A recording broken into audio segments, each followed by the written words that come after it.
내 말만 잘 들으면 넌 가난에서 벗어날 수 있어. 사장님은 유부남이잖아요? 마누라는 곧 죽어. 그러면 네가 안방 주인이 되는 거야. 그걸 어떻게 믿어요? 집과 땅을 전부 네 이름으로 등기 올려줄게.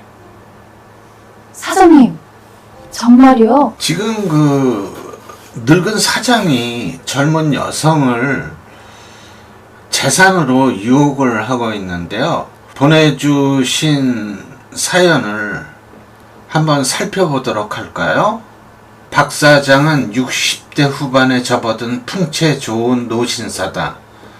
겨우 10몇 명 종업원 두고 있는 사장답지 않게 번쩍번쩍 고급 승용차에 기사까지 거느리고 다니니 가관이 따로 없다. 박 사장보다 더 많은 종업원 고용하고도 손수 차를 운전하는 사람들이 보기엔 뒤에서 비웃기 일쑤지만 박 사장은 남들이 그러거나 말거나 자기 마음대로 생활하며 주변 사람들 눈살 찌푸리게 하는 그런 사람이었다. 하지만 그는 부동산 귀재라 땅 많고 별장도 있다. 내부를 들여다보면 거칠에는 순수해 보일 정도로 속사정은 골물대로 골문 상태였다. 마누라 사별하자마자 기다렸다는 듯이 딸보다 어린 계집을 안방에 앉힌 것까지는 애교로 봐줄 수 있다. 출가한 아들딸들이 아버지 모시려 하지 않으니 재취 들인 거니까 말이다. 그의 마누라는 오랜 병상생활 끝에 세상을 하직했다. 긴 병상생활 했어도 재취 들이는 건 몇 달 지나서 하는 게 보통이다. 그는 아주 달랐다. 장례식장에서 죽은 마누라 입관도 하기 전에 아들, 딸, 며느리 사위 처갓집 식솔 불러 모아 자기 수발 누가 들 건지 정하라 하더니 머뭇거리자 그 자리에서 재취 드릴 것을 선언했다.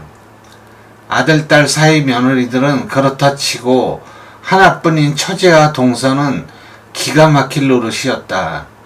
자기 언니가 형부와 결혼한 사연과 형부 재산에 대해서 모조리 아는 처제 입장에선 기가 찼다. 사실 박 사장 마누라는 박 사장 좋아서 결혼한 것이 아니었다. 박 사장이 총각 때 처갓집 장인이 운영하는 공장에서 말당한 종업원으로 일을 했었다. 학력이 겨우 중학교 3학년 중퇴인데 마누라는 사범대학 졸업하고 학교 선생님 재직 중이었다.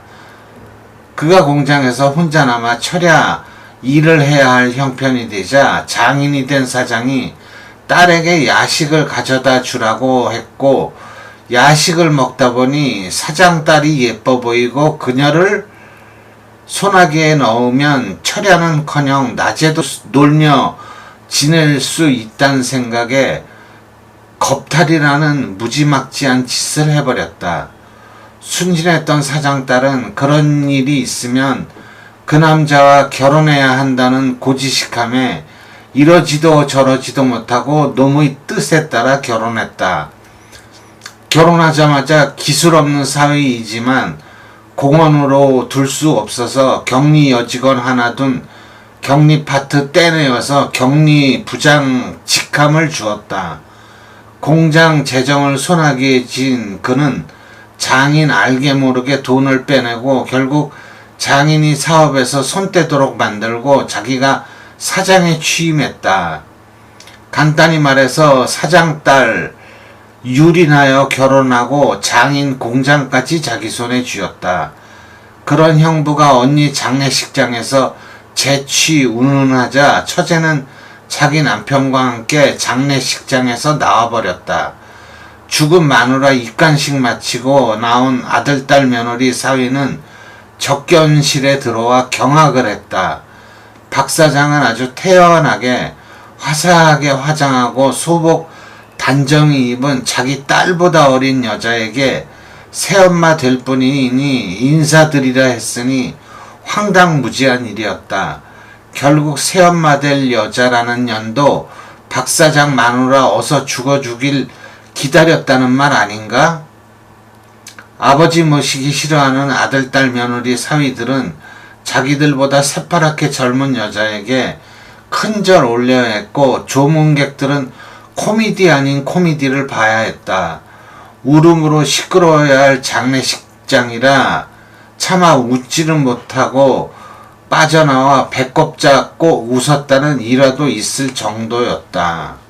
그럼 화사하게 화장하고 소복 단정히 입고 본처 영정 앞 앉았던 재취녀인 그 여자는 박 사장이 그답지 않게 다니던 골프장 캐디였다. 치마 두른 사람이라면 미모 가리지 않고 탐하던 그에게 그 캐디는 혼까지 빼내어 갔다. 아무리 돈 때문에 캐디 직업 가지고 골프 치는 사람들 시중 들지만 26살 어린 나이에 70 바라보는 영감탱이가 치근거리자 처음엔 그 영감탱이 캐디 노릇 안 하려고 무던히 애썼다. 하지만 박 사장 업무 때문에 골프 안 친 날도 캐디 퇴근 무렵까지 골프장 앞에서 자가용 타고 진치고 있다가 그녀가 나오면 운전기사에게 모시고 오라고 시켰다. 그녀는 한사코 거절했지만 한두 번도 아니고 주일 내내 퇴근 시간 맞춰 와서 기사 보내니 어이없어서 따끔하게 충고할 요량으로 고급 승용차에 올라타서 충고하려는 순간 차가 미끄러지듯 골프장 앞에서 속도를 올리고 달렸다. 그녀는 납치되고 말았다. 아무 말 못하고 차 세워달라고 사정했지만 무정한 운전기사는 그녀 말을 안 듣고 사전에 박 사장이 시킨 지시에 따라 어디론가 야속하게 달렸다. 한참 달리다 겨우 차 한 대 지나갈 정도의 시멘트 포장 산길을 달리더니 외롭게 서 있는 건물 앞에 정차했다. 운전기사가 문 열어주며 내리라 하고 내리자 운전기사는 다시 차에 올라타더니 미끄러지듯 빠져나갔다. 말 그대로 별장엔 늑대 한 마리와 미녀 한 명만 남겨졌다.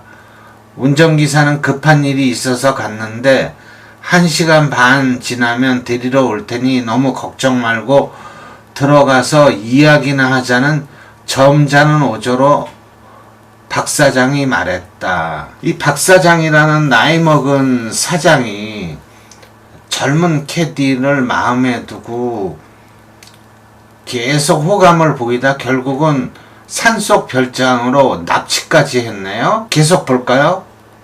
사장님 싫어요. 밖에서 기다릴래요. 10분 정도 지났을까 비가 뿌리기 시작했다. 그녀는 가난한 집 여자였다. 백화점 일용직 근무 도중 백화점 쇼핑을 나온 골프장 사장 사모님 눈에 미모가 눈에 들어 그 자리에서 캐디로 일할 것을 제안했다. 여상 졸업하고 26살이 되도록 아르바이트 수준 일용직만 하던 그녀에게 정식 직원 채용시켜주겠다는 말은 꿈만 같았다. 다음 날부터 캐디 수업 받고 2달 만에 실전 투입이 되었는데 첫 손님이 바로 박 사장이었다. 비 맞으면 내일 입을 옷 없어서 출근 못할 수도 있기에 박 사장 말대로 순순히 별장 안으로 들어갔다. 그리고 박 사장은 그녀를 유린했다. 울고 있는 그녀에게 지금 마누라 골골하여 오늘 내일 하거든. 마누라 꼴깍하면 내가 그 자리에 앉는 거야. 내 나이에 사모님 소리 듣기 쉽지 않잖아. 정말이요? 라고 그녀는 물었다. 그녀는 가난이란 단어만 들어도 소름이 끼쳤다.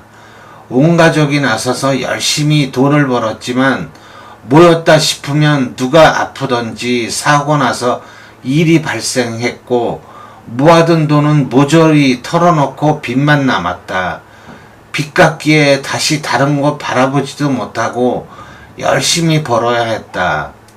골프장을 제 집처럼 드나들고 별장 있는 영감탱이 안방마님 된다는 말에 혹하지 않을 수 없었다.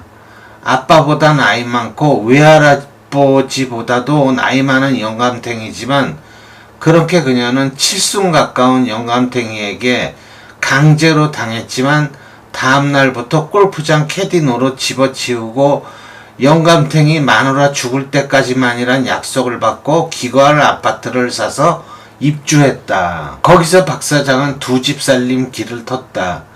그녀의 요구에 따라 아파트 명의는 그녀 명의로 한 건 물론이거니와 별장도 자기 명의로 달라고 애교 부려서 별장도 그녀 명의로 이전해 주었다.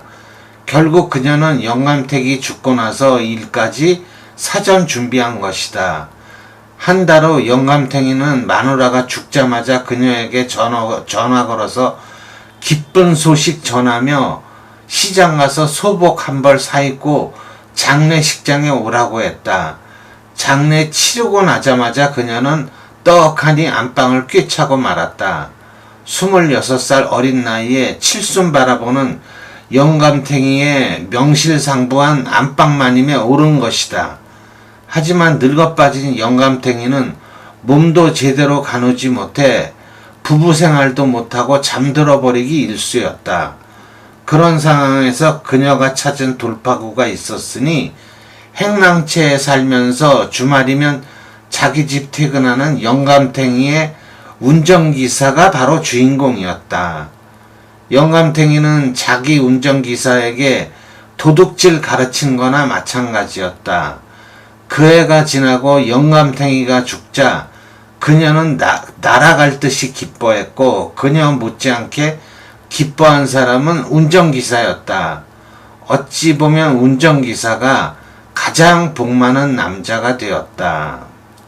정말 운전기사가 꼭 먹고 알 먹고 땡 잡았네요.